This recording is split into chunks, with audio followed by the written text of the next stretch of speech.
Hello guys, welcome back to my channel. তো তোমরা সবাই কেমন আছো? আশা করছি তোমরা সবাই অনেক ভালো আছো। সো আমিও অনেক ভালো আছি। তো আজকে লুকটা একটু অন্যরকম লাগছে জানি। সো দেখো, আজকে আমরা গোপী ড্রেস পরেছি। আমি একা পরিনি, পায়েলও পরেছে। পায়েলায়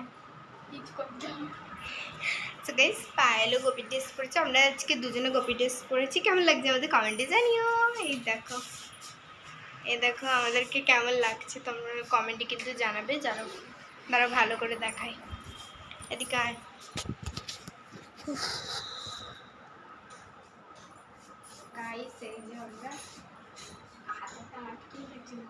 কেমন লাগছে আমাদেরকে কমেন্ট বক্সে জানাতে কিন্তু ভুলবেন না।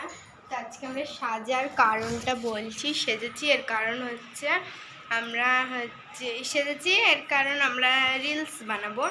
তো রিলস বানানোর জন্য আমরা সেজেছি। তো তোমরা যারা যারা ইনস্টাগ্রাম আইডিটা আমার ফলো করেনি, তোমরা ঝটপট গিয়ে ফলো করে আসো। আর আমি ইনস্টাগ্রাম আইডির নাম হচ্ছে বনি দাস 223। তো ইনস্টাগ্রাম আইডির নাম বলে দিয়েছি। তো তোমরা ঝপ করে গিয়ে ইনস্টাগ্রাম, আর অনেক সুন্দর সুন্দর ভিডিও আছে, তোমরা গিয়ে দেখতে আনন্দ পাবে। তো এই গোপী ড্রেসটা পায়েলেরই, মানে এইটাও পায়েলের, এটাও পায়েলের। দিচ্ছে পড়তে, কালকে যেতে আমি স্কার্ট দিয়েছিলাম ওকে পড়তে। তো যাই হোক, আজকের ভিডিওটা এ পর্যন্ত। ভালো লাগলে like, comment, share and subscribe. Bye bye, love you all, thanks for watching, tata, by.